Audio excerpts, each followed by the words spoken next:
AF ni ataupun intermittent fasting dah jadi satu macam trend, nak kata trend, tak adalah trend tapi dah makin ramai orang cuba untuk diet dengan buat intermittent fasting ataupun AF. Tapi yang ramai sebenarnya di luar sana yang belum faham macam mana nak buat intermittent fasting tu. So end up badan naik balik. Dia stop, tak tahu dia stop ke ataupun dia memang buat, sama ada berat badan dia memang dah tak turun ataupun berat dia naik balik. Antara dua tu lah. Jadi untuk diet dengan intermittent fasting ni, kita kena faham apa tujuan dan apa yang berlaku semasa kita buat intermittent fasting ni.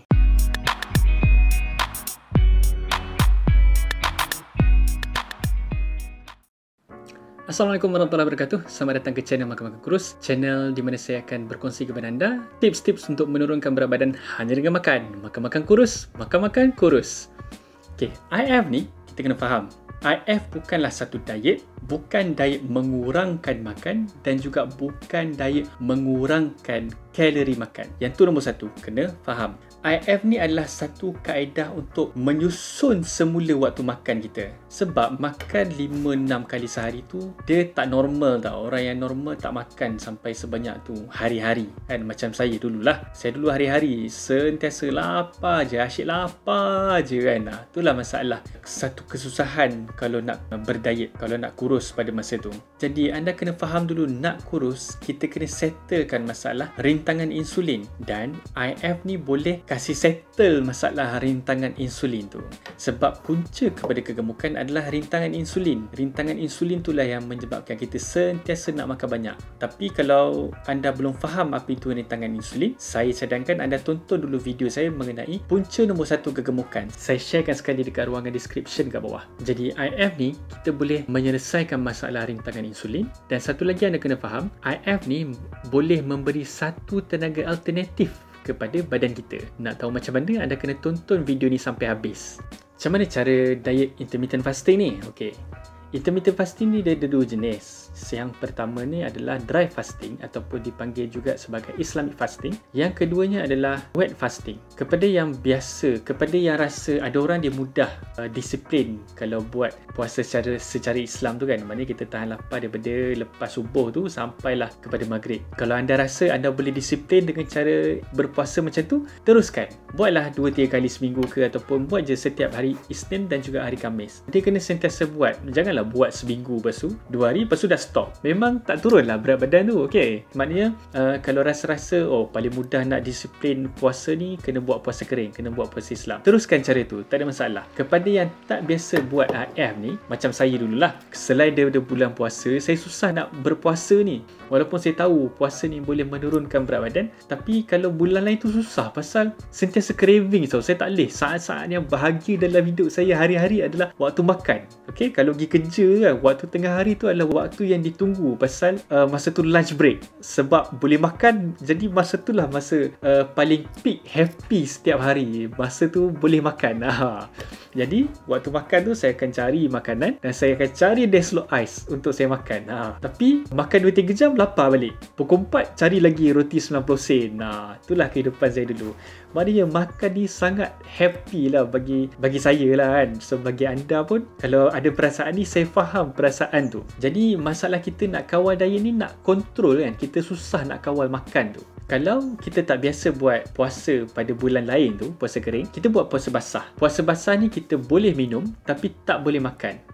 Nak minum tak ada masalah. Tapi lama sikit lah kita nak kena buat wet IF ni berbanding dengan dry IF. Pasal sebab boleh minum, jadi effectiveness dia lagi rendah berbanding dengan dry IF. Tapi tak ada masalah pasal wet IF ni kita banyak buat pada waktu malam. Seterusnya, untuk wet fasting ni, kalau dry fasting tu direct lah, tak ada masalah. Anda buat je macam biasa. Puasa daripada subuh sampai maghrib tu, tak makan, tak minum. Tapi tambahlah dengan beribadat. Janganlah puasa pasal nak kurus je. Puasa ni kan nak melatih diri kita untuk bersabar sekali kan. Bersabar, taat perintah Allah. Yang tu senang untuk dry fasting. Untuk wet fasting, kita tengok jadual ni. Jadual ni ada Yang pertamanya, kita ada beberapa jenis tempoh masa. Ada 12-12, ada 16-8, ada 18-6, ada 24. Ada juga 24 jam iaitu OMAD. OMAD tu one meal a day, mana kita makan sekali saja sehari. Untuk 12-12 ni, kita 12 jam kita berpuasa, maknanya kita tak boleh makan tapi boleh minum. 12 jam lagi kita boleh makan macam biasa. Maknanya kalau kita stop makan pukul 7 malam, besoknya kita boleh makan sarapan pada pukul 7 pagi. Maknanya cukup untuk 12 jam. Kalau kita buat 16-8, kalau kita stop makan pada pukul 8 malam, maknanya besok pukul 12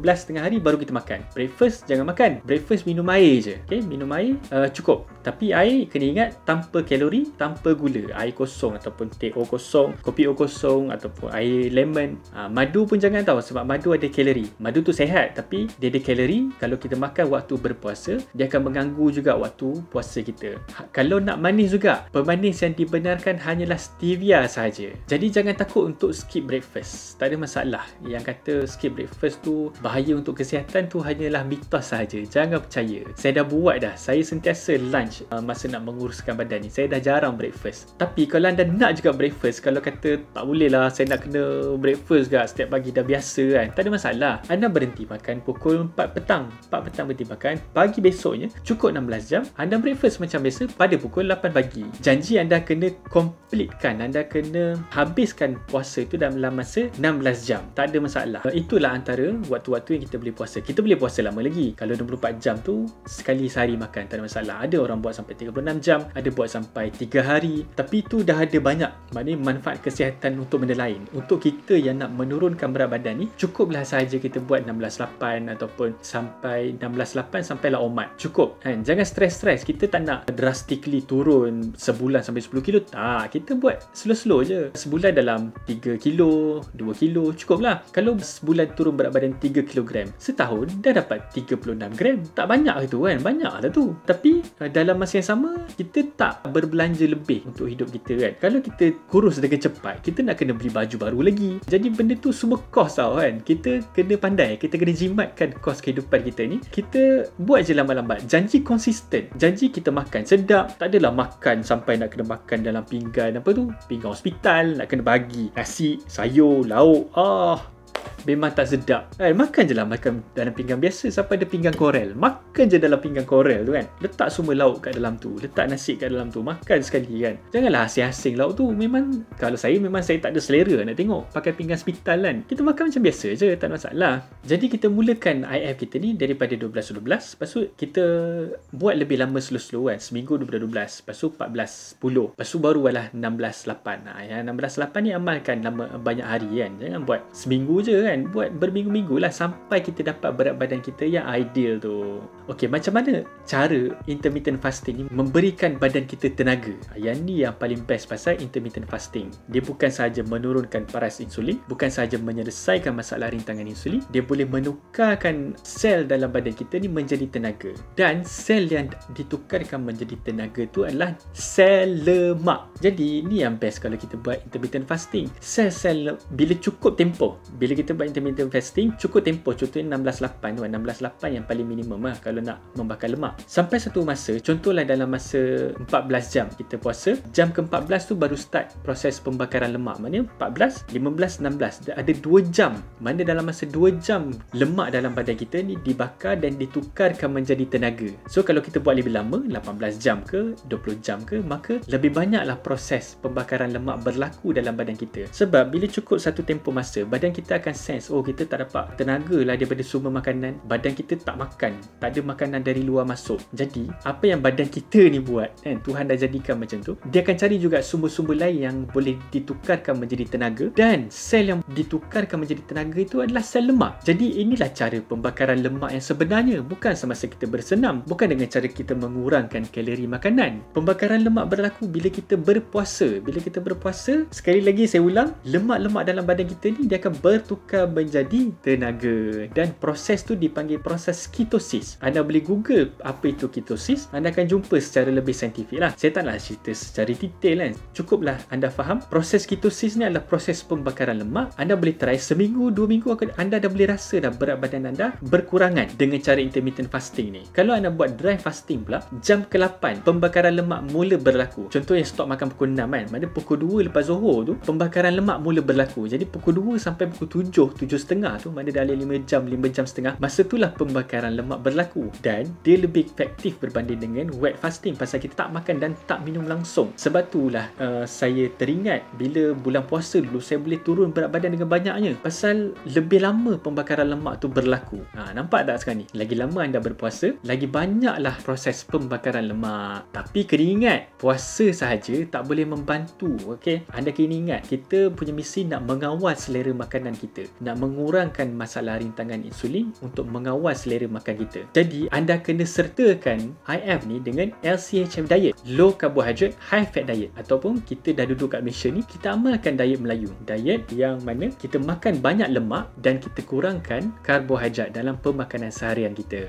Lepas tu, satu lagi, anda jangan stres. Janganlah setiap minggu nak kena timbang berat badan tu kan. Lepas tu risau, berjadi ke tak jadi ke, jadi ke tak jadi ke. Jangan risau. Cara ni pasti jadi. Low carbohydrate high fat diet dan intermittent fasting akan membuatkan anda mudah kawal makan, akan membuatkan anda boleh turunkan berat badan secara konsisten. Jangan risau. Sebab apa? Bila anda risau, anda akan stres. Bila stres, akan keluar satu hormon, nama dia hormon kortisol. Hormon kortisol tu ni kira stres yang berpanjangan lah. Hari-hari nak kena timbangan. Hari-hari timbang tu maknanya hari-hari pun anda tengah stres lah. Bila anda stres hari-hari, hormon kortisol keluar menyebabkan dia hantar signal kepada hati kita untuk mengeluarkan lebihan tenaga yang ada dalam bentuk glukosa. Jadi, glukosa keluar daripada hati, masuk ke dalam darah. Hormon insulin tak semena-mena keluar sekali. Kalau anda tengok dah pasal punca nombor 1 kegemukan tu, saya dah cerita dah. Punca rintangan insulin ni adalah disebabkan oleh paras glukosa dan juga hormon insulin spike. Dia naik tinggi dekat dalam darah kita menyebabkan berlakunya rintangan insulin. Jadi kita buat IF, kita nak kurangkan masalah rintangan insulin. Tapi anda buatkan glukosa tu bertambah lagi dalam badan anda. Jadi masa bila kita nak bakar lemak? Sebab tenaga daripada glukosa tu pun ada. Jadi pembakaran lemak akan kuranglah berlaku. Jadi jangan stres. Okay? Kita relax je. Jangan risau. Kita akan dapat kurus secara konsisten.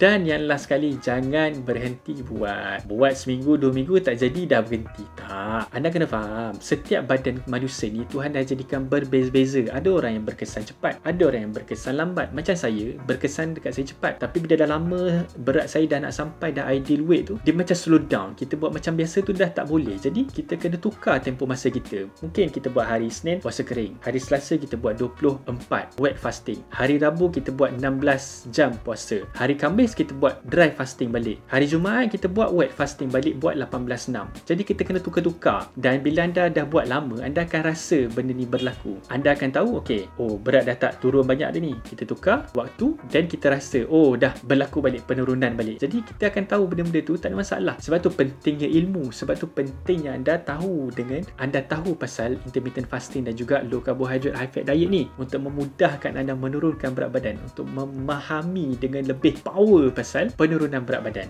Dan yang last kali ni betul-betul last, jangan buat fasting ni hari-hari. Bila kita buat hari-hari, dia dah jadi macam kita buat diet mengurangkan kalori makanan. Kita tak nak benda tu berlaku. Saya dah cerita dah pasal masalah mengurangkan kalori makanan ni. Anda jangan buat hari-hari. Sebab bila anda buat hari-hari, badan akan detect anda dah mengurangkan kalori makanan. Jadi metabolisme badan anda akan slow down. Dia akan perlahan dan menyebabkan anda lambat menurunkan berat badan. Dia akan menyebabkan lambat proses pembakaran lemak tu berlaku. Jadi buat puasa cukup hari Isnin sampai hari Jumaat, cukup 5 hari seminggu. Hari weekend makan macam biasa. Jangan risau. Makan weekend tu enjoy your meal kan. Jangan buat 16-8 pun jangan buat. 12-12 pun jangan buat kalau boleh. Kita makan je macam biasa. Malam tu lepas isyak ke, kita makan buah. Breakfast hari tu kita makan buah kan. Sebiji kurma pun dah okey. Janji ada makanan masuk dalam badan untuk badan kita sense 2 hari ni badan kita ada tenaga yang cukup daripada sumber makanan. So dengan cara tu kita boleh mengekalkan paras kalori intake dalam badan kita ni dan kita boleh menurunkan berat badan secara konsisten. Jadi sampai situ saja video saya kali ni. Apa pengalaman anda buat AF? Pernah buat tapi tak jadi? Cuba share dekat ruangan komen di bawah. Sehingga berjumpa lagi. Bye bye.